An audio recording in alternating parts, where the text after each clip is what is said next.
Straight ലൈനിലേക്ക് സ്വാഗതം. ഈ RSSന്റെ രാഷ്ട്രീയ മുഖമാണോ BJP? RSSന് അങ്ങനെ ഒരു മുഖവുമില്ല. RSSന് സ്വന്തം മുഖമാണല്ലോ. RSS ശരിക്കും ഒരു സേവന സംഘടനയാണോ അതോ ഒരു മിലിറ്റന്റ് ഓർഗനൈസേഷനാണോ? അതൊരു സാംസ്കാരിക സംഘടന എന്നാണ്. ഈ കുറുവടി കയ്യിൽ പിടിച്ചുള്ള മാർച്ചൊക്കെ എന്തിനാണ്? ഇതൊരു കാര്യപരിപാടി മാത്രമാണ്. അതിൻ്റെ ലക്ഷ്യം ആരെങ്കിലും കടന്നാക്രമിക്കാനോ ഒന്നുമല്ല. ദണ്ഡപരിശീലനം മാത്രമല്ല, ശാരീരിക പരിശീലനങ്ങൾ പലതരത്തിലുണ്ട്. ആയുധ പരിശീലനമുണ്ട്. ആയുധ പരിശീലനമില്ല. സംഘാക്രമത്തിൽ വിശ്വസിക്കുന്ന സംഘടനയല്ല. അഹിന്ദവതയ്ക്ക് തീവ്രവാദം എന്നൊരു സാധനമില്ല. ഇല്ല, അത് സാധ്യമല്ല. അഹിംസ നിലനിർത്താനും എന്തു വേണ്ടി വരും? നിങ്ങൾക്ക് ചിലപ്പോൾ ക്ഷാത്രവീര്യം പ്രകടിപ്പിക്കേണ്ടി വരും. ഹിംസ വേണ്ടി വരും. ഹിംസ വരും. ചില ഘട്ടത്തിൽ പോലീസിന്റെ റോള് സംഘം നിർവഹിക്കുമെന്നാണോ പറയുന്നത്? ഒരിക്കലും അല്ല. കുറച്ചൊക്കെ ധൈര്യമൊക്കെ ഉള്ളവരാണ് RSSകാർ. സംഘശാഖയിൽ പങ്കെടുക്കുന്ന മറ്റ് ഈ മതവിഭാഗങ്ങളിലുള്ള ആളുകളുണ്ട്. അവർക്ക് വരാം. തീർച്ചയായിട്ടും വരാം, ആർക്കും വരാം. സംഘം പുതുതായിട്ടൊരു ഹിന്ദുരാഷ്ട്രം സൃഷ്ടിക്കാൻ ശ്രമിക്കുന്നില്ല. അപ്പം സംഘം കുറച്ചുകൂടി കൂടുതൽ ജനപങ്കാളിത്തത്തോടെ മുന്നോട്ട് പോകാനാണ് സാധ്യത. RSSന്റെ ജന്മശതാബ്ദി വേളയിൽ കേരളത്തിൽ RSSന്റെ തിങ്ക് ടാങ്ക് എന്ന് വിശേഷിപ്പിക്കാവുന്ന ഭാരതീയ വിചാര കേന്ദ്രത്തിൻ്റെ ആദരണീയനായ ഡയറക്ടർ ശ്രീ R. സഞ്ജയനാണ് നമ്മുടെ ഇന്നത്തെ അതിഥി. നമസ്കാരം ശ്രീ സഞ്ജയൻ ജി. നമസ്കാരം സർ. ഇപ്പോൾ നമ്മൾ സംസാരിക്കുമ്പോൾ RSSന്റെ ജന്മശതാബ്ദി വർഷാചരണം തുടങ്ങുകയാണ്. എന്താണ് കേരളത്തിലും മറ്റും ഈ ശതാബ്ദിയുടെ ഭാഗമായിട്ട് നടക്കാൻ പോകുന്നത്? അതോ ദേശീയ തലത്തിൽ ഒറ്റ പരിപാടിയാണോ? സംഘത്തിൻ്റെ ശതാബ്ദി വർഷമായിട്ട് ബന്ധപ്പെട്ട് സമാനമായ പരിപാടികളാണ് ഭാരതമൊട്ടാകെ നടക്കുന്നത്. അത് വിജയദശമി ഈ വർഷം ഒക്ടോബർ 2-നാണ് വരുന്നത്. ഗാന്ധി ജയന്തിയും വിജയദശമിയും ഒരു ദിവസം വരുന്നു എന്നൊരു പ്രത്യേകത കൂടിയുണ്ട്. അപ്പോൾ ഓരോ സംസ്ഥാനത്തിലും സൗകര്യം അനുസരിച്ച് 1, 2, 3 തീയതികൾ ഇങ്ങനെ 2-3 ദിവസമായിട്ട് സംഘാടനത്തിൻ്റെ സൗകര്യം അനുസരിച്ച് നടക്കും. അപ്പം ഈ പൊതുവായ പരിപാടികൾ അത് സംഘത്തിൻ്റെ ഓൾ ഇന്ത്യ തലത്തിൽ തന്നെ നിശ്ചയിച്ചിട്ടുള്ള പരിപാടികളാണ്.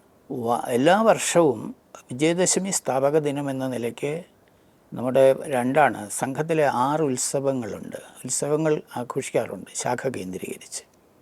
അതിലൊന്ന് വിജയദശമിയാണ്. ഒന്ന് ഹിന്ദു സാമ്രാജ്യ ദിനം എന്ന് പറഞ്ഞിട്ട് നമ്മുടെ ശിവാജിയുടെ സ്ഥാനാരോഹണ ചടങ്ങ് നടന്ന അതുമായിട്ട് ബന്ധപ്പെട്ടുണ്ട്. മകരസംക്രമമുണ്ട്. അങ്ങനെ അതുപോലെ വർഷപ്രതിപദ എന്ന് പറയുന്നത് നമ്മുടെ പുതുവത്സര ദിനം, നമ്മുടെ കലി വർഷ ഇതനുസരിച്ച് ഉള്ള പ്രതിപദ അത് ആഘോഷിക്കാറുണ്ട്. അപ്പോൾ അതിലൊന്ന് വിജയദശമിയാണ്. പിന്നെ രക്ഷാബന്ധൻ, അതൊരു പൊതുവായിട്ട് വരുന്ന ഉത്സവമാണ്.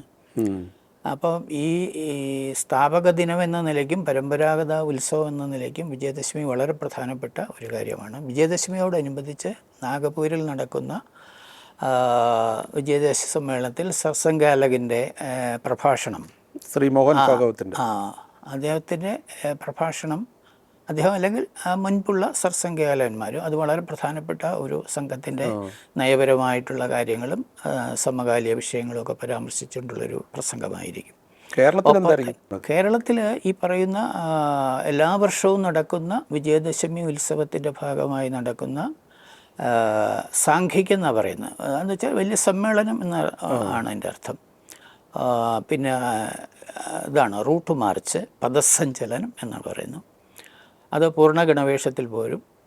ഈ സമ്മേളനങ്ങളിൽ പൂർണ്ണ ഗണവേഷം ധരിച്ചു വരുന്ന സ്വയം സേവകർക്ക് പുറമേ പൂർണ്ണഗണവേഷം എന്ന് പറഞ്ഞാൽ യൂണിഫോം ഇപ്പോൾ വെള്ള ഷർട്ടും കാക്കി പാൻസും കറുത്ത തൊപ്പിയും ഒക്കെ ആയിട്ടുള്ള, നേരത്തെ കാക്കി ഷോർട്ട്സ് ആയിരുന്നു, അതിപ്പോൾ ഫുൾ പാൻസ് ആക്കിയിട്ടുണ്ട് കുറച്ച് വർഷമായി.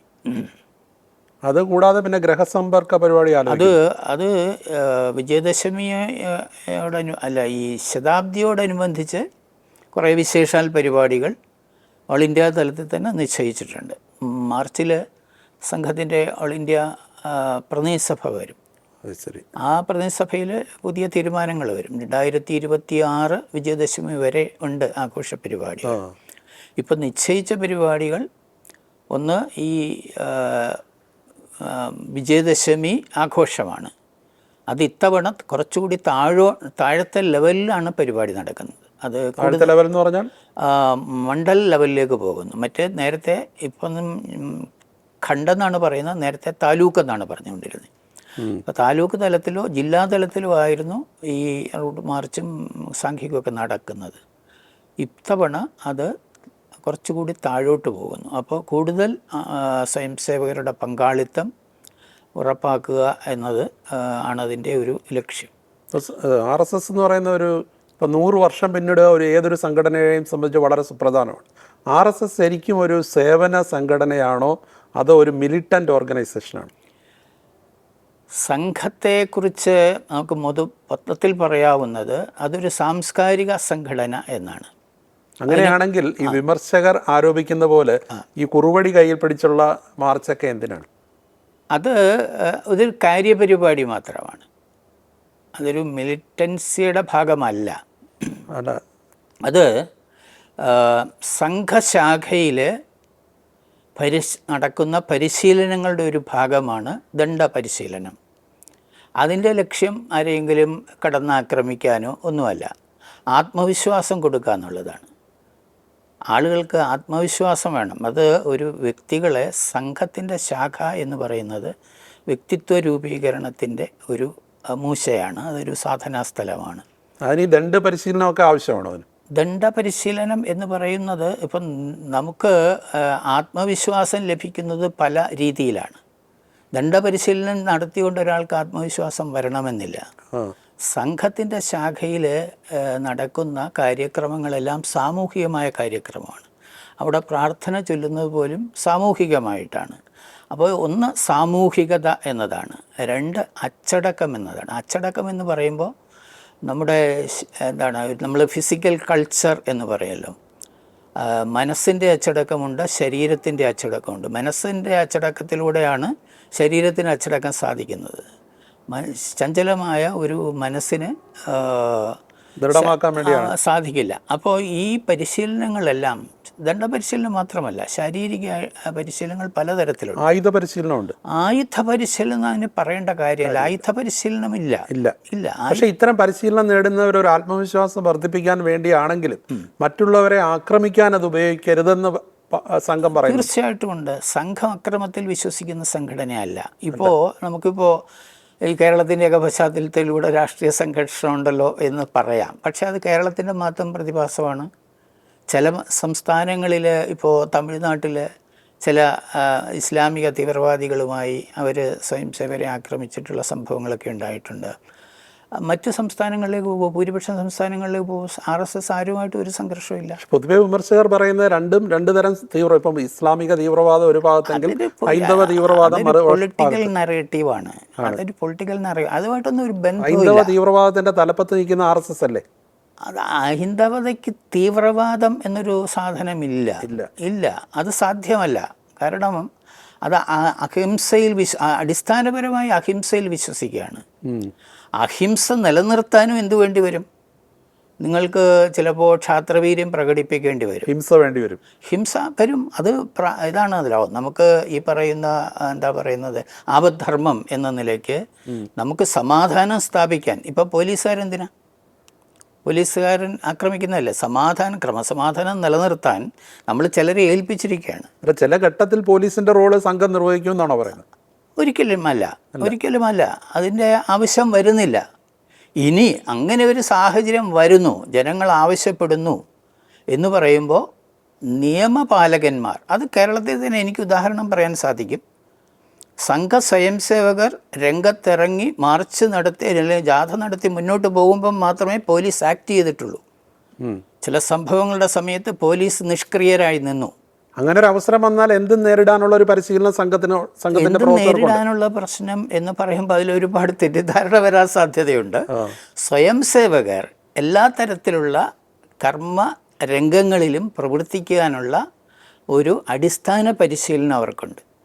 അവർക്ക് അച്ചടക്കമുണ്ട്, ശാരീരികവും മാനസികവുമായ ക്ഷമത വർദ്ധിപ്പിക്കാനുള്ളതുണ്ട്, അവരുടെ ഇമോഷണലായിട്ടുള്ള ക്ഷമത വർദ്ധിപ്പിക്കാനുള്ള പരിശീലനങ്ങളുണ്ട്, വിശേഷ ബുദ്ധിയോടെ പെരുമാറാനുള്ള പരിശീലനം അവർക്ക് ലഭിക്കുന്നുണ്ട്. ഇപ്പോൾ അങ്ങനെയുള്ളൊരു വ്യക്തി സന്ദർഭത്തിൻ്റെ ആവശ്യമനുസരിച്ച് അയാൾക്ക് പെരുമാറാൻ സാധിക്കും. ഇപ്പം നമ്മുടെ പ്രധാനമന്ത്രി ശ്രീ നരേന്ദ്രമോദിജി തന്നെ പറയുന്നുണ്ട് RSS ഒരുപാട് സേവന പ്രവർത്തനങ്ങൾ ഇന്ത്യയിലൊട്ടാകെ കാഴ്ചവെച്ചിട്ടുണ്ട്.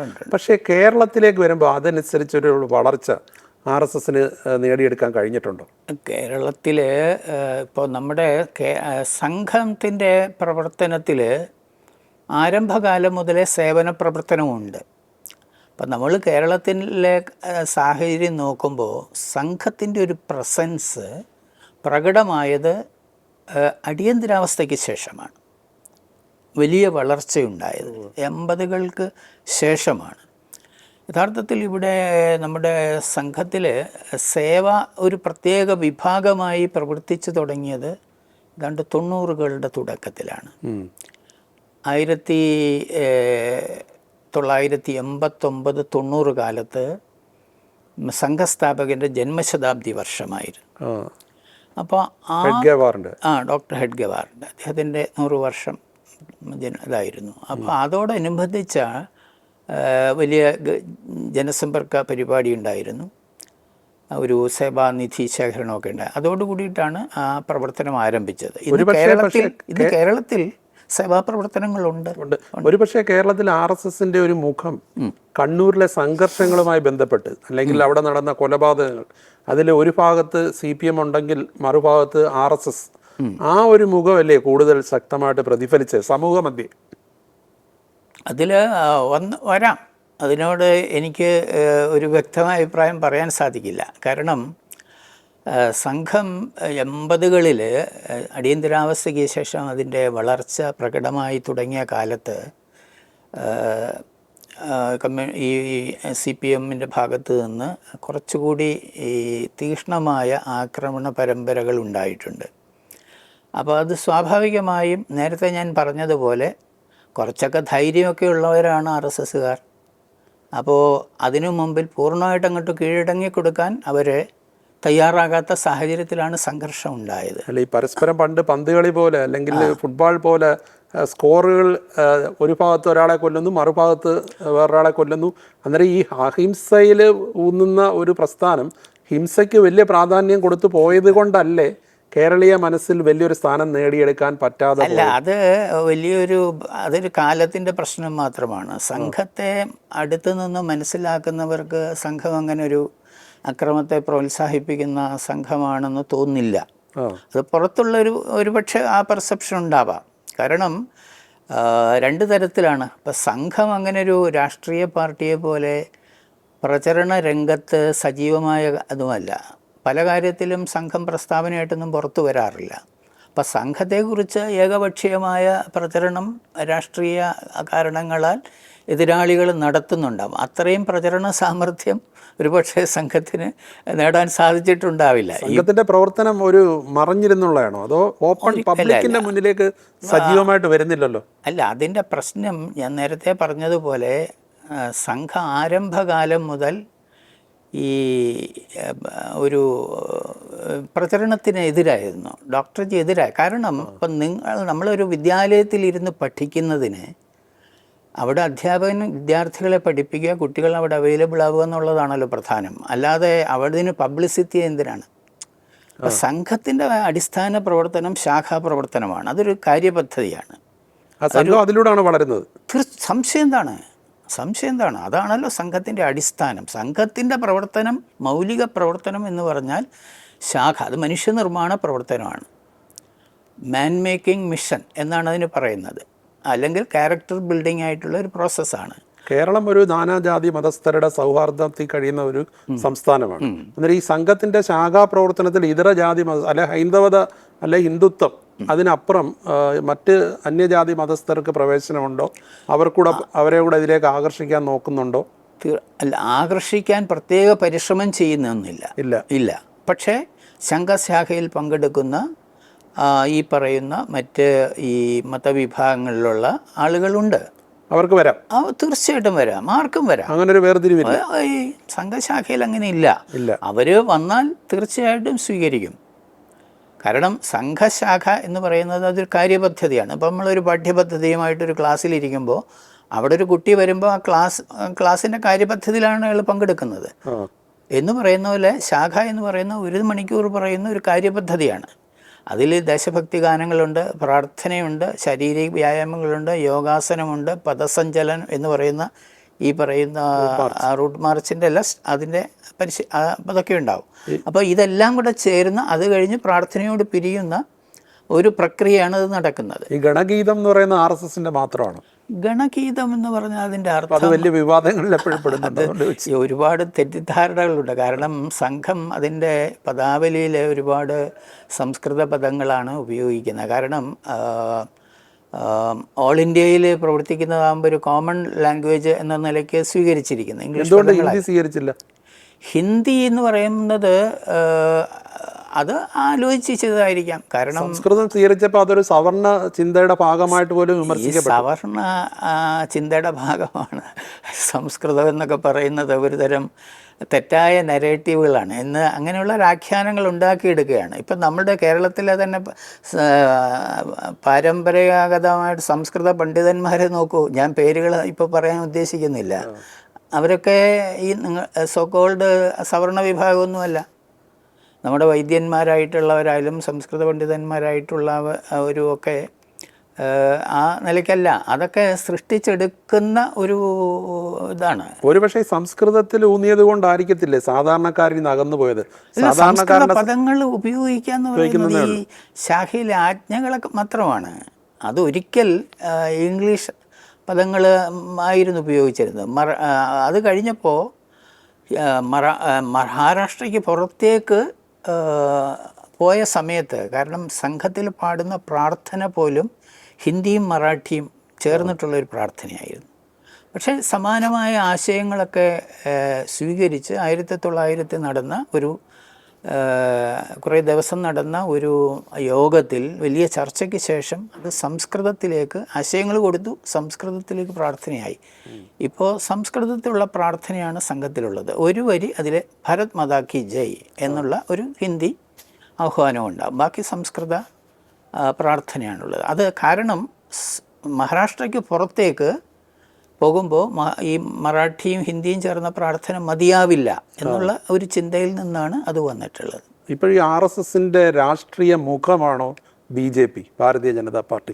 അങ്ങനെ പറയാം. RSSന് അങ്ങനെ ഒരു മുഖവുമില്ല. RSSന് സ്വന്തം മുഖമാണുള്ളത്. RSS ഒരു പൂർണ്ണമായ പ്രവർത്തനമാണ്. RSSന്റെ മൗലികമായ പ്രവർത്തനം ഞാൻ നേരത്തെ പറഞ്ഞതുപോലെ മാൻ മേക്കിംഗ് മിഷൻ ആണ്. മാൻ മേക്കിംഗ് മിഷനിലൂടെ നേഷൻ ബിൽഡിംഗ് എന്നൊരു ആശയമാണ്. വ്യക്തി നിർമ്മാണത്തിലൂടെ രാഷ്ട്ര നിർമ്മാണം, വ്യക്തി നിർമ്മാണത്തിലൂടെ സമാജ സംഘടനയുടെ രാഷ്ട്ര നിർമ്മാണം എന്നൊരാശയമാണ്. മനുഷ്യരെ നിർമ്മിക്കുക എന്നുള്ളത്, രൂപപ്പെടുത്തുക. ദേശസ്നേഹമുള്ളവർ, അച്ചടക്കമുള്ളവർ, ആത്മവിശ്വാസമുള്ളവർ, സ്വഭാവശുദ്ധിയുള്ളവർ, സാമൂഹ്യ പ്രതിബദ്ധതയുള്ളവർ. 2 കാര്യത്തിൽ നമ്മൾ പറയും: വ്യക്തിപരമായ ചാരിത്ര്യം, ഇൻഡിവിജ്വൽ ക്യാരക്ടർ, നാഷണൽ ക്യാരക്ടർ എന്നൊരു വാക്കുകൂടെ സംഘത്തിൽ ഉപയോഗിക്കാറുണ്ട്. അന്നേരം ഈ RSSും BJPയും തമ്മിലുള്ള ബന്ധം എന്താണ്? RSSും BJPയും തമ്മിലുള്ള ബന്ധം ഇല്ലെന്ന് പറയാൻ പറ്റില്ല. അതിന് ഒരു പൊതുവായ ആശയ പശ്ചാത്തലമുണ്ട്. ഭാരതത്തെ ഒന്നായി കാണുന്നു, ഭാരതം ഏകമാണ് എന്നതും ഭാരതത്തിൻ്റെ ഉയർച്ചയാണ് ഭാരതത്തിലെ ജനങ്ങളുടെ ഉയർച്ച എന്നും ഭാരതം ലോകത്തിൽ അനുഗ്രഹമായി നിന്നിരുന്ന ഒരു രാഷ്ട്രമാണ് എന്നും അത് വീണ്ടും ആ സ്ഥാനത്തേക്ക് ഉയർന്നു വരണം എന്നും ആഗ്രഹിക്കുന്നു. ഇതിൽ ആ കോമൺ ആശയ ലോകത്തെ അവരെല്ലാം പങ്കുവയ്ക്കുന്നു. RSSന്റെ ആശയങ്ങളും നിർദ്ദേശങ്ങളുമാണ് പൊതുവെ രാഷ്ട്രീയ ഭാഷയിൽ പറഞ്ഞാൽ നാഗ്പൂരിൻ്റെ നിർദ്ദേശാനുസരണമാണ് BJP ഗവൺമെൻറ് ഭരിക്കുന്നതെന്ന് പറയുന്നു. അതിനെക്കുറിച്ച് എന്ത് പറയും? അതിൽ ഒരുപാട് പെശകുകളുണ്ട്. ഒരു തരത്തിലുള്ള നിർദ്ദേശങ്ങളും സംഘം നേരിട്ട് BJP കൊടുക്കില്ല. അവരാവശ്യപ്പെടുന്ന ഏതെങ്കിലും വിഷയത്തിൽ ചർച്ചയ്ക്കോ മാർഗദർശനത്തിനോ സർസംഘാലകനെയോ സർക്കാര്യവാഹിനെയോ സമീപിക്കുന്നു എന്ന് വെച്ചോ, തീർച്ചയായിട്ടും അവർക്ക് മാർഗനിർദ്ദേശം കൊടുക്കും. നിങ്ങൾ ഇങ്ങനെ ചെയ്യണം, അങ്ങനെ ചെയ്യണം, ഇങ്ങനെ ചെയ്യരുത്, അങ്ങനെ ചെയ്യരുത് ഒന്നും സംഘം പറയാറില്ല. പിന്നെ നമുക്ക് പൊതുവിൽ മനസ്സിലാക്കിയിട്ടുള്ളതുപോലെ സംഘത്തിൽ നിന്ന് പ്രേരണ ഉൾക്കൊണ്ടുകൊണ്ട് സ്വയം സേവകർ ആരംഭിച്ചുള്ള നിരവധി സംഘടനകളുണ്ട്. അതിനെ പൊതുവെ പരിവാർ സംഘടനകളെന്ന് സംഘപരിവാർ എന്നൊക്കെ പൊതുവിൽ പറയും. അതിനെയൊക്കെ നമ്മൾ പറയുന്നത് വിവിധ ക്ഷേത്ര സംഘടനകളാണ്. വിവിധ ക്ഷേത്രങ്ങളിൽ പ്രവർത്തിക്കുന്ന സംഘപ്രേരിതമായ സംഘടന എന്ന് വേണമെങ്കിൽ പറയാം. അതെല്ലാം സ്വതന്ത്ര സംഘടനകളാണ്. അതെല്ലാം ഭൂരിപക്ഷവും രജിസ്റ്റേർഡ് ഓർഗനൈസേഷൻസാണ്. അവർക്ക് അവരുടേതായ നിയമാവലിയുണ്ട്, അവരുടേതായ ഭരണഘടനാ രീതികളും അതിൻ്റെ തിരഞ്ഞെടുപ്പ് രീതികളുമുണ്ട്, അവരുടേതായ സാമ്പത്തിക സംവിധാനങ്ങളൊക്കെ ഉണ്ട്. എല്ലാ കാര്യത്തിലും തീരുമാനത്തിലും എല്ലാം സ്വതന്ത്രമാണ്. പക്ഷേ വർഷത്തിലൊരിക്കലോ ഒക്കെ ഈ എല്ലാ സംഘടനകളും ഒന്നിച്ചു വന്ന് അവരുടെ പരിപാടികളെക്കുറിച്ചുമൊക്കെ കൈമാറാറുണ്ട്. ഈ സംഘപരിവാർ സംഘടനകളുടെ ഏകീകൃത നിയന്ത്രണം RSSന്റെ നേതൃത്വത്തിൽ ഇല്ല, അത് അങ്ങനെ പറയാൻ പറ്റില്ല. പക്ഷേ ഒരു ഇപ്പം ഞാൻ അടിസ്ഥാനപരമായി ഒരു സ്വയം സേവകനാണ്, പ്രചാരകനാണ്. ഞാൻ സംഘത്തിൻ്റെ നിയോഗിച്ചിട്ടാണ് ഞാൻ ഇതിൽ പ്രവർത്തിക്കുന്നത്. അതെ അതെ. പലതിനും മുമ്പ് ഞാൻ സംഘത്തിൻ്റെ പ്രചാർ പ്രമുഖ്, അതായത് നമ്മൾ പബ്ലിസിറ്റി ഒക്കെ ആയിട്ടുള്ള ഒരു വിഭാഗം, കമ്മ്യൂണിക്കേഷൻ വിഭാഗം നമുക്ക് പറയാം. പ്രചാർ പ്രമുഖായിട്ട് പ്രവർത്തിച്ചിട്ടുണ്ട്. അതുപോലെ കേസരിയിൽ ഞാൻ എഡിറ്ററായി കുറച്ച് കാലം പ്രവർത്തിച്ചു. അപ്പോൾ ഇതെല്ലാം ഇതെല്ലാം സംഘ നിർദ്ദേശം അനുസരിച്ചാണ്. സംഘം പ്രചാരകന്മാരെ ഓരോ മേഖലയിലേക്ക് മാറ്റാം. അന്നേരം ഞാൻ ചോദിക്കുന്നതാണ്, ഈ സംഘപരിവാർ സംഘടനകളിൽ ആരൊക്കെ ഏതൊക്കെ സംഘടനകളിൽ പ്രവർത്തിക്കണമെന്ന് തീരുമാനിക്കുന്നത് RSS അല്ലേ? അത് അവർ ആവശ്യപ്പെട്ടിട്ട് കൊടുക്കുന്നതാണ്. ആ സംഘടനകൾ ആവശ്യപ്പെട്ടിട്ട് കൊടുക്കുന്നതാണ്. കടിഞ്ഞാൺ RSSന്റെ കയ്യിലല്ലേ? കടിഞ്ഞാൺ RSSന്റെ കയ്യിൽ അല്ല. അങ്ങനെ RSS കടിഞ്ഞാൻ വയ്ക്കുന്നില്ല. കാരണം അങ്ങനെ കഴിഞ്ഞാൽ ഒരു മൾട്ടിനാഷണൽ കമ്പനി പോലെ, അത് ഗുരുജി തന്നെ പറഞ്ഞിട്ടുണ്ട്, അത് ഒരിക്കലും സംഘം ആഗ്രഹിക്കുന്നില്ല. അതെല്ലാം സ്വതന്ത്ര സ്വായത്ത സംഘടനകളായി സംഘത്തിൽ നിന്ന് ആർജിച്ച മൂല്യബോധത്തോടെ സെൽഫ് റിലയൻ്റ് ആയിട്ട് പ്രവർത്തിക്കണമെന്നുള്ളതാണ്. ഇനി അവർക്ക് എന്തെങ്കിലും ദൗർബല്യം ഉണ്ടെങ്കിൽ സംഘത്തോട് ആവശ്യപ്പെട്ടാൽ സംഘം സഹായിക്കുന്നതാണ്, സഹായിക്കും. അതില്ല. പക്ഷേ പ്രതീക്ഷ എങ്ങനെയാണ് ഈ ഗവൺമെന്റിന്റെ പ്രവർത്തനങ്ങളിൽ തന്നെ ഇപ്പം തന്നെ കാശ്മീർ വിഷയങ്ങളിലാണെങ്കിൽ ഇപ്പോൾ ഇനിയും യൂണിഫോം സിവിൽ കോഡിലേക്ക് അടക്കമുള്ള ഈ ഗവൺമെന്റ് മുന്നോട്ട് വയ്ക്കുന്ന ആശയങ്ങളെല്ലാം RSSന്റെ ആശയങ്ങളല്ലേ? RSSന്റെ അജണ്ട നടപ്പിലാക്കാനാണ് ഗവൺമെന്റ് ശ്രമിക്കുന്നതെന്ന് എപ്പോഴും വിമർശകർ പറയാറുണ്ട്. അത് ഞാൻ പറഞ്ഞല്ലോ, RSS നേരത്തെ പറയുന്നത് രാഷ്ട്രം പ്രഥമം, രാഷ്ട്രത്തിനാണ് ഒന്നാം സ്ഥാനം, നമ്മുടെ വ്യക്തിജീവിതം രണ്ടാം സ്ഥാനമാണ്. കാരണം രാഷ്ട്രം ചിരന്തനമാണ്. നമ്മളെ മാത്രം ആശ്രയിക്കുന്നതല്ല രാഷ്ട്രം, നാളത്തെ വരാൻ പോകുന്ന തലമുറകളുടെയും ആണ്. കാരണം നമ്മുടെ പൂർവിക തലമുറയുടെ വീഴ്ചകളാണ് നമ്മൾ നിരവധി വർഷം അടിമകളായി ജീവിച്ചത്. അപ്പോൾ ജാഗ്രതായ ഒരു രാഷ്ട്രജീവിതം നിലനിൽക്കണമെന്ന് ആഗ്രഹിക്കുന്നു RSS. അതിൻ്റെ ജന്മോദ്ദേശം തന്നെ അതാണ്. അപ്പോൾ ആ നിലയ്ക്ക് ഞാൻ നേരത്തെ പറഞ്ഞ പോലെ, സാർ നേരത്തെ പറഞ്ഞ പോലെ, അതിൽ നിന്ന് കിട്ടുന്ന ഒരു സംസ്കാരം, ആ സംസ്കാരം കോമൺ ആണ്. RSSന്റെ ഐഡിയോളജി ഓരോ രീതിയിലും നടപ്പിലാക്കി മുന്നോട്ട് പോവുകയല്ലേ BJP ഗവൺമെന്റ്? ഐഡിയോളജി അല്ല. ഇപ്പോൾ കാശ്മീരിൻ്റെ പ്രശ്നം സാർ പരാമർശിച്ചു. കാശ്മീരിൻ്റെ പ്രശ്നം നമുക്കിവിടെ ചർച്ച ചെയ്യാൻ സമയക്കുറവുണ്ട്. കാശ്മീരിൻ്റെ പ്രശ്നത്തിന് ഡേ 1 മുതൽ 1947 ഒക്ടോബറിൽ നമുക്ക് സ്വാതന്ത്ര്യം കിട്ടി. കുറച്ച് കഴിഞ്ഞപ്പം പാകിസ്ഥാൻ കാശ്മീർ ആക്രമിച്ചു. അതുവരെയും കാശ്മീർ ലയിച്ചിരുന്നില്ല. അപ്പോൾ ഗുരുജിയുടെ സഹായം തേടി അന്നത്തെ ആഭ്യന്തരമന്ത്രി രാജാവുമായിട്ട് സംസാരിക്കാൻ, കാരണം രാജാവുമായിട്ട് പേഴ്സണൽ ബന്ധമുണ്ടായിരുന്നു പൂജനീയ ഗുരുജിക്ക്. അപ്പോൾ അദ്ദേഹം പോയി സംസാരിച്ചു. ആപദ്ധർമ്മത്തിന് സഹായം അഭ്യർത്ഥിച്ചപ്പോൾ ലയിക്കാതെ ഇതിൽ സൈന്യ സഹായം കൊടുക്കില്ലെന്ന് അന്നത്തെ ഭാരത സർക്കാർ പറഞ്ഞു. അപ്പോൾ അദ്ദേഹത്തിന് ചഞ്ചല ഹൃദയനായിരുന്നു, അദ്ദേഹത്തിന് സംശയങ്ങളുണ്ടായിരുന്നു. അപ്പോൾ ഗുരുജി പോയി കൺവിൻസ് ചെയ്തിട്ടാണ് അദ്ദേഹം വന്നത്. അപ്പോൾ ആ വിഷയത്തെ മാത്രമല്ല, ഇടയ്ക്ക് വെച്ച് യുദ്ധം അവസാനിപ്പിച്ചു. പ്രശ്നത്തെ ഐക്യരാഷ്ട്ര സംഘടനയിൽ കൊണ്ടുപോയി. കാശ്മീരിൻ്റെ 1/3 ഇപ്പോഴും പാകിസ്ഥാന്റെ കൈവശമാണ് ഇരിക്കുന്നത്. രാജ്നാഥ് സിംഗ് പറഞ്ഞിട്ടുണ്ട്, പിടിച്ചെടുക്കുക രാജ്നാഥ് പറഞ്ഞ പ്രസ്താവന അവിടെ ഇരിക്കട്ടെ. പക്ഷേ നമ്മൾ ചരിത്രം പരിശോധിക്കുമ്പോൾ നമ്മുടെ ഇങ്ങനെ തെറ്റായിട്ടുള്ള രാഷ്ട്രീയ നിലപാടുകളുണ്ട്, അതിൽ നിന്ന് വ്യത്യസ്തമായ നിലപാടുണ്ട്. ആ നിലപാടുകൾ BJP കാരണം സംഘത്തിൽ നിന്ന് കിട്ടിയ ഇത്തരത്തിലുള്ള വീക്ഷണങ്ങൾ ഷെയർ ചെയ്യുന്ന പാർട്ടിയാണ്, യാതൊരു സംശയമില്ല. BJP നേതൃത്വവും സംഘത്തിന്റെ നേതൃത്വവും തമ്മിൽ ഇപ്പോഴൊരു ആശയ ഭിന്നതയുണ്ടോ? ഒരിക്കലും. പ്രത്യേകിച്ച് നരേന്ദ്രമോദി എന്ന് പറയുന്ന ഒരു പ്രധാനമന്ത്രി ഇന്ത്യയിൽ നിന്ന് വിദേശ രാജ്യങ്ങളിലടക്കം വലിയൊരു വ്യക്തിപ്രഭാവം നേടിയെടുത്ത, ഇന്ത്യയുടെ ഏറ്റവും അത്രയും വിദേശ രാജ്യങ്ങളിൽ പോലും വൻ സ്വാധീനം ചെലുത്താൻ കഴിയുന്ന, അതിപ്പോൾ അമേരിക്ക ആണെങ്കിലും റഷ്യ ആണെങ്കിലും ചൈന ആണെങ്കിലും അത്രയും ഒരു വ്യക്തിപ്രഭാവം ഉള്ള ഒരു പ്രധാനമന്ത്രിയാണ്. ആ വ്യക്തിപ്രഭാവം വന്നപ്പം നാഗ്പൂരിൻ്റെ പ്രഭ മങ്ങിയത്. അത് ഒരു തെറ്റിദ്ധാരണയാണ്. കാരണം തത്വാധിഷ്ഠിതമായൊരു സംഘടനയാണ് രാഷ്ട്രീയ സ്വയംസേവക സംഘം. അത് ആരംഭകാലം മുതൽ ഡോക്സി നിർമ്മിച്ചതാണ്. അദ്ദേഹത്തെ തന്നെ കേന്ദ്രസ്ഥാനത്ത് പ്രതിഷ്ഠിച്ചില്ല. സംഘത്തിൽ ഗുരുസ്ഥാനത്ത് അദ്ദേഹം പ്രതിഷ്ഠിച്ചിരിക്കുന്നത് കാവ്യ പതാകയാണ്, പ്രതീകത്തെയാണ്, ആദർശത്തിൻ്റെ പ്രതീകത്തെയാണ്, അതിനെയാണ് പൂജിക്കുന്നത്.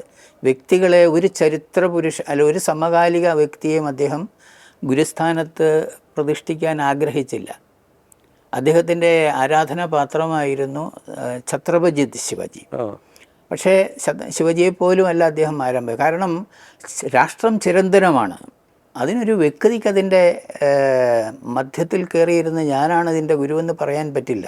നമ്മുടെ ഋഷിമാർ പോലും അവരുടെ ഗ്രന്ഥങ്ങളിൽ അവരുടെ പേര് പോലും എഴുതിയിട്ടില്ല. നമ്മൾ തിരയുകയാണ്, ഇതാരെഴുതിയതാണ്, വ്യാസൻ തന്നെയാണോ, ഇനി അനേക വ്യാസന്മാരുണ്ടോ എന്ന് പറയുന്ന പോലെ. അപ്പം സംഘം തത്വാധിഷ്ഠിതമായൊരു രാഷ്ട്രം ആണ്. ഒരു വ്യക്തിക്കും സംഘത്തെ ചലിപ്പിക്കാൻ സാധിക്കില്ല. ഈ 100 വർഷം നമ്മൾ നോക്കൂ, ഇതിനകത്തൊരു ചലനവുമില്ല.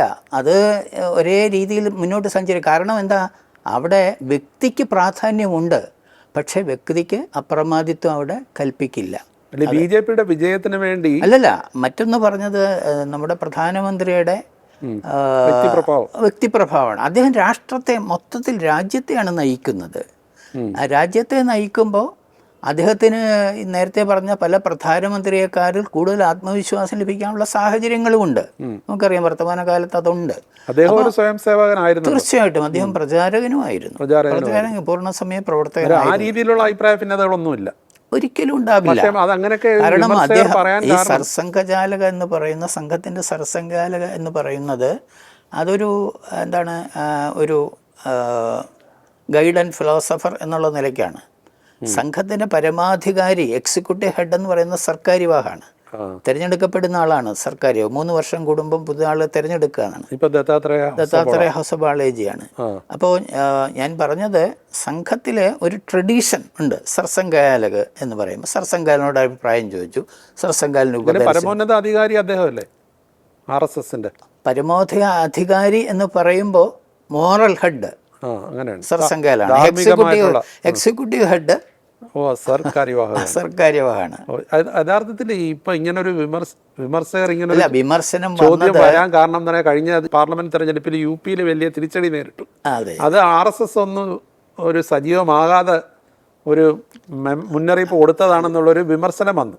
അത് നേരത്തെ പറഞ്ഞ പോലെ ഇപ്പം നമുക്ക് നമ്മുടെ രാജ്യത്തെ പ്രധാന ചർച്ചാ വിഷയം എല്ലാം കക്ഷി രാഷ്ട്രീയമായിട്ട് ബന്ധപ്പെട്ടതാണ്. കക്ഷി രാഷ്ട്രീയമായിട്ട് ബന്ധപ്പെട്ട വിഷയങ്ങളായതുകൊണ്ടാണ് എല്ലാ ചലനങ്ങളെയും രാഷ്ട്രീയ പ്രതിയോഗികൾ അവരെ വിമർശിക്കാൻ പറ്റുന്ന ഒരു സന്ദർഭമായി എടുത്ത് അതിനെ പെരുപ്പിച്ച് കാണിക്കുകയാണ്. പക്ഷേ BJPയുടെ വിജയത്തിന് വേണ്ടി RSS പ്രവർത്തിക്കുന്നുണ്ടല്ലോ. അത് BJPയുടെ വിജയത്തിന് വേണ്ടി RSS പ്രവർത്തിക്കുന്നു എന്നത് പൂർണ്ണമായിട്ടും ശരിയല്ല.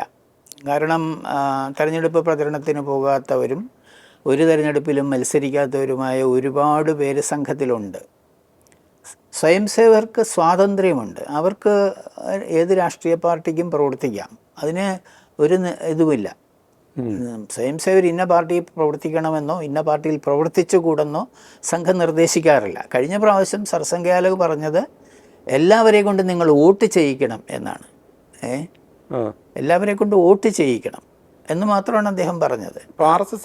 അതേസമയം ഒന്നിച്ച് പ്രവർത്തിക്കുന്നില്ലേ എന്ന് ചോദിച്ചാൽ പ്രായോഗിക തലത്തിൽ ഒന്നിച്ച് പ്രവർത്തിക്കുന്നുണ്ട്. കാരണം എന്താണ്, സ്വയംസേവകരെ ക്ക് അംഗീകാരം കിട്ടുന്നത്, അല്ലെങ്കിൽ അവരെ അംഗീകരിക്കുന്നത്, അല്ലെങ്കിൽ അവരുടെ സഹായം വേണമെന്ന് ആഗ്രഹിക്കുന്ന പാർട്ടി ഭാരതീയ ജനതാ പാർട്ടിയാണ്. അല്ല, മദർഷിപ്പ് RSS തന്നെ. മദർഷിപ്പ് വേണമെങ്കിൽ നമുക്ക് പറയാം. കാരണം മദർ എന്ന വാക്കിൻ്റെ അർത്ഥം മാതൃക. നമ്മൾ ഒന്നിനെ പ്രൊഡ്യൂസ് ചെയ്യുന്നു എന്നുള്ളതല്ലേ, സ്വയം സേവരെ പ്രൊഡ്യൂസ് ചെയ്യുന്നത്. കാരണം നമ്മുടെ പരിവാർ സംഘടനകൾ BJPയിൽ പോലും സ്വയം സേവർ മിനിമമാണ്. ഇപ്പോൾ ഒരു പ്രചാരകനെ കൊടുത്തു, അല്ലെങ്കിൽ ചില സ്ഥലങ്ങളിൽ പഴയ സംഘകാര്യകർത്താക്കൾ വരും. അതൊക്കെ മാസ് ഓർഗനൈസേഷൻസാണ്. അതിലെല്ലാം സ്വയം സേവകരല്ല. പക്ഷേ നേരത്തെ പറഞ്ഞതുപോലെ ചില വിശാലമായ ഐഡിയോളജി ആയിട്ടോ അല്ലെങ്കിൽ പാർട്ടിയുടെ നയപരിപാടികളുമായിട്ട് യോജിക്കുന്നവരായിരിക്കുമല്ലോ അവരൊക്കെ. അപ്പോൾ ആ നിലയ്ക്ക് സംഘത്തോട് ശത്രുത പുലർത്തുന്നവരായിരിക്കില്ല എന്ന് വേണമെങ്കിൽ നമുക്ക് പറയാം. കാരണം ഈ RSSും അതിൻ്റെ മറ്റ് സംഘടനകളുടെയും ഒക്കെ പ്രവർത്തന രീതിയും ഒക്കെ അതൊരു സവിശേഷം. അതിന് സമാന്തരമായിട്ട് മറ്റൊന്നും നമുക്ക് ചൂണ്ടിക്കാണിക്കാൻ സാധിക്കില്ല. അതിനെയാണ് നമുക്ക് ഒരുപാട് ഈ കൺഫ്യൂഷൻസ് വരുന്നത്. കാരണം ഇപ്പോൾ രാഷ്ട്രീയ പാർട്ടിക്ക് ഓരോ രംഗത്തുമുള്ള പോഷക സംഘടനകളെന്ന് പറയും. സംഘത്തിൽ നേരെ തിരിച്ചാണ്. സംഘത്തിനെ ആരും പോഷിപ്പിക്കേണ്ട കാര്യമില്ല. സംഘം ഒരു സ്വതന്ത്രമായ പ്രസ്ഥാനമാണ്. അതിന് അതിൻ്റേതായ ഒരു ധർമ്മമുണ്ട്, അത് നിർവഹിക്കും. അതിൽ നിന്ന് പുറത്തു വരുന്ന സ്വയം സേവകർ സമാജത്തിൻ്റെ എല്ലാ കാര്യങ്ങളിലും അവരേറ്റെടുക്കാൻ സാമർഥ്യം ഉണ്ടാവും. അവർക്ക് മറ്റുള്ളവരെ കൂട്ടിയോജിപ്പിക്കാനുള്ള സാമർഥ്യം. RSSന്റെ ഒരു പരമമായ ലക്ഷ്യം ഹിന്ദു രാഷ്ട്രമാണോ? RSS ഒരു രീതിയിൽ വർഗീയത വളർത്തിയില്ല രാജ്യത്ത്. അല്ല, സംഘത്തിൻ്റെ ലക്ഷ്യം ഹിന്ദു രാഷ്ട്രമാണോ എന്നത് വളരെ തെറ്റിദ്ധാരണാജനകമായ ഒരു പ്രയോഗമാണ്. എന്തുകൊണ്ടെന്നാൽ സംഘം പുതുതായിട്ടൊരു ഹിന്ദുരാഷ്ട്രം സൃഷ്ടിക്കാൻ ശ്രമിക്കുന്നില്ല. നമ്മൾ പൊതുവേ ഈ സെമിറ്റിക് സങ്കല്പങ്ങളുണ്ട്. സെമിറ്റിക് സങ്കല്പങ്ങളുമായി ബന്ധപ്പെട്ട മതാധിഷ്ഠിത ഭരണകൂടമുണ്ട്, തിയോക്രാറ്റിക് സ്റ്റേറ്റ് എന്ന് പറയുന്നത്. സംഘം സ്റ്റേറ്റിനെ ഡയറക്റ്റായിട്ട് അഡ്രസ്സ് ചെയ്യുന്നേയില്ല. സംഘം അഡ്രസ്സ് ചെയ്യുന്ന സൊസൈറ്റിയാണ്, ഹിന്ദു സൊസൈറ്റിയാണ് നേഷൻ എന്ന് പറയുന്നത്. സ്റ്റേറ്റ് അല്ല. നേഷൻ്റെ ഒരു ഭാഗമാണ് സ്റ്റേറ്റ്. നേഷൻ്റെ സ്വഭാവം അനുസരിച്ച് സ്റ്റേറ്റിന് മാറ്റങ്ങൾ വരും. അത് വേറെ ഒരു പ്രശ്നം. ഭാരതം ഹിന്ദുരാഷ്ട്രമാണ് എന്നതാണ് സംഘത്തിൻ്റെ സങ്കല്പം. അല്ല, പുതുതായിട്ടൊരു രാഷ്ട്രത്തെ നിർമ്മിക്കാനല്ല ശ്രമിക്കുന്നത്. സൊസൈറ്റി എന്ന് പറയുമ്പോൾ അതിൽ ഇതര മതസ്ഥരും പെടില്ലേ? എല്ലാവരും പെടുമല്ലോ. അതിന് സംഘം ഒരിക്കലും അതിനെതിരല്ലല്ലോ. സംഘം ഹിന്ദു എന്ന വാക്ക് ഉപയോഗിക്കുന്നത് ദേശീയത എന്നർത്ഥത്തിലാണ്, നാഷണൽ ഐഡൻറ്റിറ്റി. ഇപ്പോൾ ഉദാഹരണം ഞാൻ പറഞ്ഞ് മനസ്സിലാക്കുമ്പോൾ, ബ്രിട്ടീഷുകാരന് അവരുടേതായ ഒരു ക്യാരക്ടറുണ്ട്, ചൈനക്കാരന് അവരുടേതായ ഒരു സിവിലൈസേഷണൽ ഐഡൻറ്റിറ്റി ഉണ്ട്, അമേരിക്കക്കാരന് അവരുടേതായ ഒരു സിവിലൈസേഷണൽ ഐഡൻറ്റിറ്റി ഉണ്ട്. ഇന്ത്യയുടെ സിവിലൈസേഷണൽ ഐഡൻറ്റിറ്റി തിരിച്ചറിയുന്നതിന് ഹിന്ദു എന്ന പദം ആണ് ശരി. ആ അർത്ഥത്തിലല്ല, മതം എന്ന അർത്ഥത്തിലല്ല. പക്ഷേ അങ്ങനെയാണെങ്കിലും ഈ ഇസ്ലാമിക ആൾക്കാരെ അല്ലെ മുസ്ലിംസിനെ ക്രിസ്ത്യൻസിനെയൊക്കെ ആക്രമിക്കുന്ന ഒരുപാട് സംഭവങ്ങൾ ഉത്തരേന്ത്യയിൽ വരുന്നുണ്ട്. ഒരു രീതിയിലൊരു വർഗീയ ചേരിതിരിവിന് RSS വഴി അതിന് നമ്മളിപ്പോൾ RSS 1922 തുടങ്ങിയതാണല്ലോ. ഇവിടെ ഏതാണ്ട് ഒരു 10ാം നൂറ്റാണ്ട് മുതൽ ഇസ്ലാമിക ആക്രമണങ്ങൾ ഉണ്ടായിട്ടുണ്ട്. 700 വർഷത്തോളം ഇവിടെ ഇസ്ലാമിൻ്റെ സാന്നിധ്യവും ഭരണവും എല്ലാം ഉണ്ടായിട്ടുണ്ട്. നമ്മളുടെ പദാവലികൾ പലതും ഉറുദുവും ഇതുമൊക്കെ വന്നതിൻ്റെ കാരണം അതാണല്ലോ. അപ്പോൾ RSS വന്നതുകൊണ്ട് ഉത്തര ഭാരതത്തിൽ പ്രശ്നങ്ങൾ ഉണ്ടാവുന്നു എന്ന് പറയുന്നത് എന്താ പറയുന്നത്, ഈ പ്രശ്നങ്ങളെ ലളിതവൽക്കരിച്ച് പറയുന്നതാണ്. RSS ശക്തിപ്പെടുന്നിടത്ത് ഒരു കലഹവും ഉണ്ടാവില്ല എന്നതാണ് വസ്തുത. അതിന് നാഗപൂർ നഗരം തന്നെയാണ് ഏറ്റവും നല്ല തെളിവ്. 1927 ഒരു കലഹം ഉണ്ടായിട്ടുണ്ട്.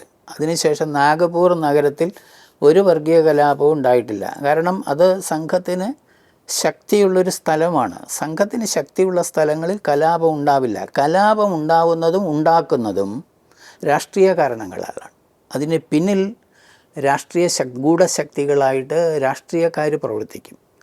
അപ്പോൾ അവർ പ്രശ്നങ്ങൾ സൃഷ്ടിച്ചതിന് ശേഷം അവരുടെ പിന്തുണ, ഒരു മതത്തിൻ്റെയോ വിഭാഗത്തിൻ്റെയോ പിന്തുണ ആർജിക്കാനുള്ള പരിശ്രമം. ഇന്ത്യയിലെ വർഗീയ കലാപങ്ങളുടെയൊക്കെ പ്രധാനമായ കാരണം ഈ പറയുന്ന രാഷ്ട്രീയമായ ഗൂഢാലോചനയെ അങ്ങനെ ഇളക്കി വിടുന്നതുമാണ് അവർക്ക്. അത് പക്ഷേ എല്ലാ എതിർപക്ഷത്തുള്ളവർ തന്നെയാണോ? എല്ലാ എതിർപക്ഷത്തെന്ന് വെച്ചാൽ അല്ല, ഞാൻ ഉദ്ദേശിക്കുന്ന RSSനും അതിലൊരു പങ്കില്ലേന്നാണ് ചോദിക്കുന്നത്. ഇല്ല, RSS അതിൽ ഇടപെടേണ്ട കാര്യമില്ലല്ലോ. RSS എന്തിനാണ് അത്? ബാബറി മസ്ജിദ് ഉൾപ്പെടെയുള്ള ഒരുപാട് വിഷയങ്ങളെ ഉണ്ടല്ലോ. ബാബറി മസ്ജിദ് എന്ന് പറയുന്നത് സെൻട്രലി ഡിഫറെൻ്റ് മൂവ്മെൻ്റ് ആണത്. അതൊരു ക്ഷേത്രത്തിന് ഒരു ആരാധനാ സ്ഥലം വീണ്ടെടുക്കുവാൻ വേണ്ടി ദീർഘകാലമായി നടന്ന അതും RSS 85-ന് ശേഷമാണല്ലോ അതിൽ ഇൻവോൾവ് ആവുന്നത്. ആ പ്രശ്നം എത്രയോ വർഷമായി, ബ്രിട്ടീഷുകാരുടെ കാലത്ത് മുതൽ ഉള്ള ഒരു പ്രശ്നമാണത്. ഇതുമായിട്ട് നമ്മൾ രാമജന്മഭൂമി മൂവ്മെൻറ്റുമായിട്ട് ബന്ധപ്പെട്ട വിമോചനമായിട്ടുള്ള പൊതുവെ നോക്കുകയാണെങ്കിൽ ഇപ്പോൾ അത് BJPയുടെ 3ാമത്തെ ടേമാണ് തുടർച്ചയായിട്ടുള്ള. ഈ രാജ്യത്ത് ഒരു വർഗീയ ചേരിതിരിവ് കുറഞ്ഞോ കൂടിയോ? കുറഞ്ഞു എന്ന് വേണം പറയാൻ. പറയാമോ? അപ്പോൾ നമ്മളിപ്പോൾ കേരളത്തിൽ എന്താണ്, ഇപ്പം നമ്മൾ തമിഴ്നാട്ടിൽ എന്താണ്, നമ്മൾ ഭാരതത്തിൽ സാറ് സഞ്ചരിച്ച് നോക്കൂ, എന്താണ് പ്രശ്നം? ഈ മാധ്യമത്തിലും സോഷ്യൽ മീഡിയയിലും രാഷ്ട്രീയക്കാരുടെ പ്രസംഗത്തിലും എഴുത്തിലും അല്ലാതെ നമ്മൾ കന്യാകുമാരിയിൽ നിന്ന് എന്താണ് കാശ്മീരം വരെയും ആസാം മുതൽ ഗുജറാത്ത് വരെ ഒന്ന് സഞ്ചരിച്ച് നോക്കൂ. കത്തിയേരിയാണോ ഭാരതം? അല്ല. കാരണം UP-യിൽ ഒരു ചെറിയ സംഭവം ഉണ്ടാകുന്നു. കാരണം അവിടെ യോഗി ആദിത്യനാഥാണ് ഭരിക്കുന്നത്. അപ്പോൾ നമുക്കറിയാമല്ലോ, ലോ ആൻഡ് ഓർഡർ പ്രോബ്ലം ആരാണ് കൈകാര്യം ചെയ്യേണ്ടത്? സ്റ്റേറ്റാണ്. അപ്പോൾ മണിപ്പൂരിലൊരു പ്രശ്നം ഉണ്ടാകുന്നു, ആരാണ് പരിഹരിക്കേണ്ടത്? നരേന്ദ്രമോദി ഉടനെ അവിടെ പോകണമെന്നാണ് ആര് പറയുന്നത്? നമ്മുടെ രാഷ്ട്രീയക്കാർ പറയുന്നത്, താല്പര്യങ്ങൾ പറയുന്നത്. UP-യിൽ ഒരു ഉത്തരവാദിത്വം ആർക്കാണ്? ഇപ്പോൾ കേരളത്തിലൊരു ഉത്തരവാദിത്വം ഉണ്ടെങ്കിൽ പ്രധാനമന്ത്രിക്ക് വരും. കേരളത്തിൽ വരില്ല. പരാജയപ്പെടുന്നിടത്ത് കേന്ദ്രത്തിൽ ഇൻവോൾവ്മെന്റ് തീർച്ചയായിട്ടും വരും. പക്ഷേ ഇപ്പോൾ മണിപ്പൂരിലതല്ലേ കണ്ടത്? സ്റ്റേറ്റ് പരാജയപ്പെട്ടില്ലേ? സ്റ്റേറ്റ് പരാജയപ്പെട്ടു, തീർച്ചയായിട്ടും ഉണ്ട്. കാരണം കൈവിട്ടു പോകുന്ന സാഹചര്യം അവിടെ ഉണ്ടായിട്ടുണ്ട്. അതുപോലെ ഈ ലഡാക്ക് ഉൾപ്പെടെയുള്ള പ്രശ്നങ്ങൾ ഇന്ത്യയിൽ അൺട്രസ്റ്റ് ഉണ്ടാക്കാൻ, ഒരു അസ്ഥിരത ഉണ്ടാക്കാനുള്ള ഒരു ബോധപൂർവമായ ശ്രമത്തിന്റെ കൂടി ഭാഗമാണ്. തീർച്ചയായിട്ടും. സംശയം എന്താണ്? എനിക്ക് തോന്നുന്നു നരേന്ദ്രമോദി 2014 അധികാരത്തിൽ വന്നതിന് ശേഷം അദ്ദേഹം ആദ്യം നടത്തിയ ഒരു അപ്പോയിൻമെൻറ്റ് നാഷണൽ സെക്യൂരിറ്റി അഡ്വൈസറുടെ ആയിരുന്നു. അപ്പം നാഷണൽ സെക്യൂരിറ്റിക്ക് പരമപ്രാധാന്യം കൊടുക്കുന്ന ഒരു സർക്കാരാണത്. നമുക്കറിയാമല്ലോ, 2014 ശേഷം ഭാരതത്തിൽ ഒരു ഭാഗത്തും എന്തുണ്ടായിട്ടില്ല, വലിയ ബോംബ് സ്ഫോടനങ്ങളും അതൊന്നും ഉണ്ടായിട്ടില്ല. അതിനു മുമ്പത്തെ സ്ഥിതി വളരെ വ്യത്യസ്തമായിരുന്നു. ഒരു 10 വർഷത്തെ കാലത്തെ സ്ഥിതി വളരെ വ്യത്യസ്തമായിരുന്നു, ബോംബെ ആക്രമണം ഉൾപ്പെടെയുള്ളത്. അപ്പം ഞാൻ പറഞ്ഞത്, ഇന്നത്തെ കേന്ദ്ര സർക്കാർ ദേശീയ സുരക്ഷയുടെ കാര്യത്തിൽ വളരെയേറെ ജാഗ്രതയുള്ളൊരു സർക്കാരാണ്. പക്ഷേ നമുക്കറിയാമല്ലോ, നമ്മുടേതൊരു സ്വതന്ത്ര പരമാധികാര ജനാധിപത്യ രാഷ്ട്രമാണ്. ഇവിടെ എല്ലാവർക്കും പ്രവർത്തന സ്വാതന്ത്ര്യമുണ്ട്. നമ്മുടെ രാജ്യം വളരെ വിശാലമാണ്. നമ്മുടെ രാജ്യത്ത് നേരത്തെ പറഞ്ഞ പോലെ പല തരത്തിലുള്ള പല രീതിയിൽ ചിന്തിക്കുന്ന ആളുകളുണ്ട്. ഇതെല്ലാം ഉള്ള പക്ഷേ ന്യൂനപക്ഷങ്ങൾക്കിടയിൽ, പ്രത്യേകിച്ച് മുസ്ലിം സമുദായങ്ങൾക്കിടയിലൊക്കെ അവരെയൊക്കെ ഒറ്റപ്പെടുത്തുന്നു, അല്ലെ കോർണർ ചെയ്യുന്നു എന്നുള്ള ചിന്തയുണ്ട്. അവർ വന്ന് നോക്കട്ടെ, അവർ BJP-യിൽ ചേരാൻ നോക്കട്ടെ, BJP സ്വീകരിക്കുമോ? RSS-ന്റെ ശാഖയിൽ വന്ന് നോക്കട്ടെ, അവർ സ്വീകരിക്കാതിരിക്കുമോ നോക്കട്ടെ. ഈ RSS സ്വയം സേവകരിൽ സ്ത്രീകൾക്ക് പ്രാധാന്യമില്ലേ? സ്ത്രീകൾ സംഘത്തിൽ സ്ത്രീകളില്ല. അതെന്താണത്? അല്ല, അതിന്റെ കാരണം അത് ഡോക്ടർജി അങ്ങനെ സങ്കല്പിച്ചു. അദ്ദേഹത്തിന്റെ ഒരു കാലത്താണല്ലോ. അല്ല, ഞാൻ പറയാം, 1936 സംഘം അദ്ദേഹം 35 വയസ്സിലാണ് സംഘം ആരംഭിക്കുന്നത്. ഡോക്ടർജി അദ്ദേഹം പക്വതയുള്ള ഒരു യുവാവായിരുന്നു. അക്കാലത്ത് നല്ല അനുഭവ സമ്പത്തുണ്ട്, വിപ്ലവകാരിയായിരുന്നു, പ്രവർത്തകനായിരുന്നു, ഡോക്ടർ ബിരുദമുണ്ട്. അപ്പോൾ അദ്ദേഹം യുവാക്കളെ രൂപപ്പെടുത്താനാണ് ആഗ്രഹിച്ചത്. അക്കാലത്ത് യുവാക്കളെ രൂപപ്പെടുത്താൻ ആഗ്രഹം. സംഘം പ്രവർത്തനം ആരംഭിച്ച് ഒരു 11 വർഷം കഴിഞ്ഞപ്പോൾ ഒരമ്മ, മൗസിജി എന്നാണ് അവരുടെ പേര്, അവരുടെ ഒരു ആ അമ്മ ഡോക്ടർജിയെ കണ്ട് സംസാരിച്ചു. പെൺകുട്ടികൾക്കും ഇത്തരം പ്രവർത്തനം ആവശ്യമുണ്ട്. അപ്പോൾ അദ്ദേഹം പറഞ്ഞു, തുടങ്ങൂ, എല്ലാ പിന്തുണയും നൽകാം. അങ്ങനെ ഒരു പ്രസ്ഥാനം തുടങ്ങിയിട്ട് അതിൻ്റെ പേരാണ് രാഷ്ട്ര സേവികാ സമിതി. അതിപ്പോഴും ഉണ്ട്. ഉണ്ട്. പിന്നെ RSS-ന്റെ ഭാഗമല്ല. RSS-ന്റെ ഭാഗമല്ല. RSS കാലം ഇത്രയും മാറിയപ്പോൾ അതിന് മാറ്റം വരുത്തേണ്ടതല്ലേ? അതൊരു സങ്കുചിത ചിന്തയുടെ ഭാഗമല്ലേ? തീർച്ചയായിട്ടും അല്ല. തീർച്ചയായിട്ടും അല്ല. കാരണം സംഘത്തിന് ഞാൻ നേരത്തെ സാറിനോട് പറഞ്ഞ പോലെ സംഘത്തിന് സംഘത്തിൻ്റേതായ ഒരു ശൈലിയുണ്ട്. ഇന്നിപ്പോൾ നമ്മൾ മഹിളാ സമന്വയം നമ്മുടെ എല്ലാ സംഘടനകളിലും, ഇപ്പോൾ ഭാരതീയ വിചാര കേന്ദ്രം ഉൾപ്പെടെ വിശ്വഹിന്ദു പരിഷത്ത്, ക്ഷേത്ര സമയം, എല്ലാത്തിലും സ്ത്രീകളുടെ പങ്കാളിത്തമുണ്ട്. ഇപ്പോൾ ഈ സമീപകാലത്ത് ഇപ്പോൾ സംഘത്തിൽ 6 ഡിപ്പാർട്ട്മെൻറ്റ്സ് ഉണ്ട്. ഇപ്പോൾ ശാരീരിക വിഭാഗ്, ബൗദ്ധിക് വിഭാഗ്, സമ്പർക്ക വിഭാഗ്, സേവാ വിഭാഗ്, അതുപോലെ പ്രചാർ വിഭാഗ്, വ്യവസ്ഥാ വിഭാഗ്. ഈ പ്രചാർ വിഭാഗിലും മറ്റുമൊക്കെ ഇപ്പോൾ ധാരാളമായി സ്ത്രീകളെ ഇൻവോൾവ് ചെയ്യിക്കുന്നുണ്ട്. അപ്പോൾ പ്രോഗ്രസീവായിട്ട് അങ്ങനെ വരുന്നുണ്ട്. സംഘത്തിൽ പ്രോപ്പർ ശാഖയിൽ ഈ പറയുന്ന ഇല്ല, അവർക്ക് വേറെ ശാഖയുണ്ട്. അവരും അതിന് ശാഖയെന്ന് തന്നെ പറയുന്ന ഈ പറയുന്ന കാര്യക്രമങ്ങളെല്ലാം അവിടെയുണ്ട്. ഇപ്പോൾ വിജയദശമി ദിനം ഇക്കുറി ഗാന്ധി ജയന്തി ദിനത്തിലാണ്, ഒക്ടോബർ 2. അതെ അതെ. ഹിന്ദു മഹാസഭയുടെ പേരിൽ അല്ലെ വീണ കരിനിഴൽ RSSലേക്കും പടർന്നില്ലേ ഗാന്ധി പദത്തിലൂടെ? അല്ല, അത് പടർത്തി എന്ന് പറയുന്നതായിരിക്കും ശരി. RSSന് ബന്ധമില്ല. RSSന് ഒരിക്കലും ബന്ധമില്ലല്ലോ.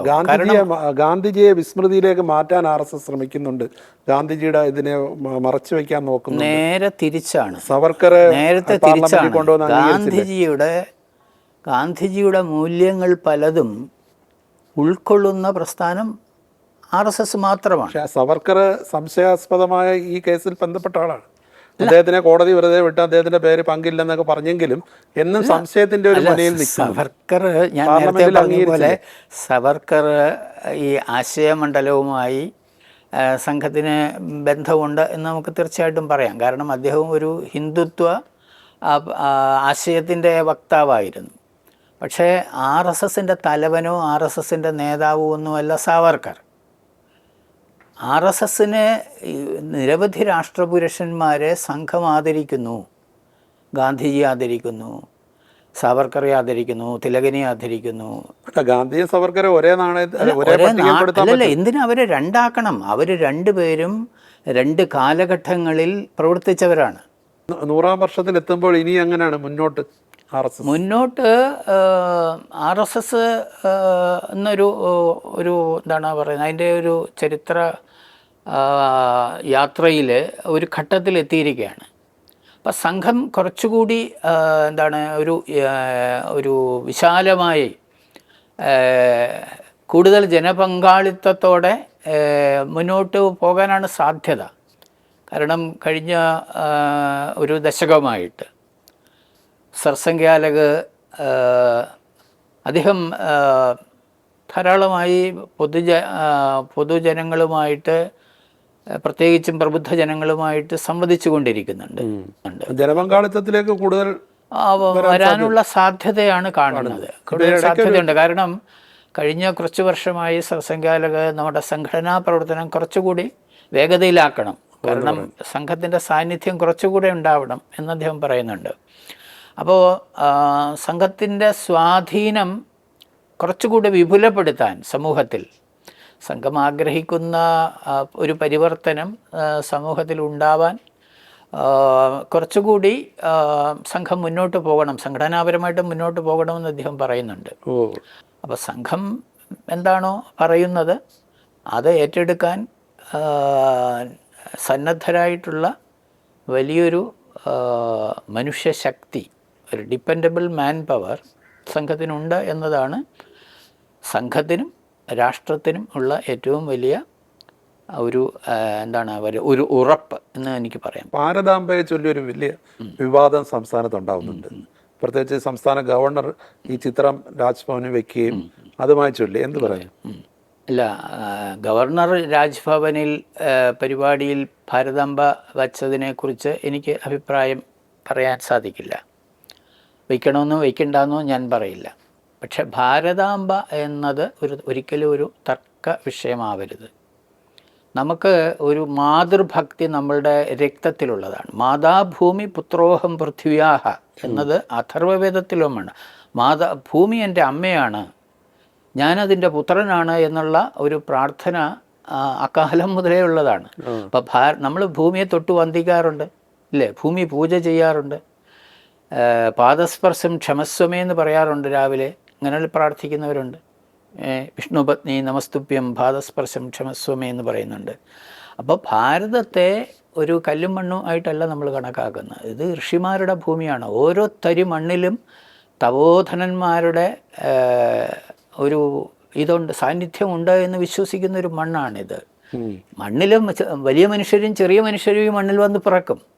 പക്ഷേ ഈ മണ്ണ് എന്താണ്, പവിത്രമായ മണ്ണാണ്. അതൊരു വിവാദം ഉണ്ടാക്കാൻ പാടില്ല. അത് ഒന്നിൽ അത് അല്പത്വം കൊണ്ടോ അല്ലെങ്കിൽ നമ്മുടെ ഒരു സങ്കുചിതമായ ഒരു വീക്ഷണം കൊണ്ടോ വിശാലമായി ചിന്തിക്കാത്തത് കൊണ്ടൊക്കെയാണെന്നാണ് എൻ്റെ അഭിപ്രായം. ഭാരതീയ വിചാര കേന്ദ്ര അത് പൊതുസമൂഹത്തിലേക്കുള്ള പ്രവർത്തനങ്ങൾ എത്രമാത്രം വർദ്ധിപ്പിച്ചിട്ടുണ്ട്? ഞങ്ങൾക്ക് കേരളത്തിലെ ഒരു 50ഓളം സ്ഥാനീയ സമിതികളുണ്ട്. ആ സ്ഥാനീയ സമിതികളോട് ഞങ്ങളുടെ സമ്പർക്കം. കാരണം ഈ ആശയപരമായ പ്രവർത്തനങ്ങളിൽ മാസ് ആയിട്ടുള്ള ഒരു പ്രവർത്തനത്തിന് വലിയ പ്രസക്തിയില്ല. ആശയപ്രചരണത്തിനാണ് പ്രസക്തി. അപ്പോൾ ഇത് രണ്ടും കൂടെ സംയോജിപ്പിച്ച് പോകാൻ വേണ്ടിയിട്ടാണ് ഞങ്ങൾ പ്രാദേശികമായ സ്ഥാനീയ സമിതികളിലും ഇത്തരത്തിലുള്ള ആശയപരമായിട്ടുള്ള ചർച്ചകളും മറ്റുമൊക്കെ പണ്ടക്കാറുണ്ട്. പക്ഷേ പഠന ഗവേഷണങ്ങളും കുറച്ച് കേന്ദ്രീകരിച്ചായിട്ടാണ് ഞങ്ങൾ നടത്തുന്നത്. അപ്പോൾ ഇത്രയും നേരം സംസാരിച്ചതിൽ വളരെ നന്ദി. വളരെ നന്ദി.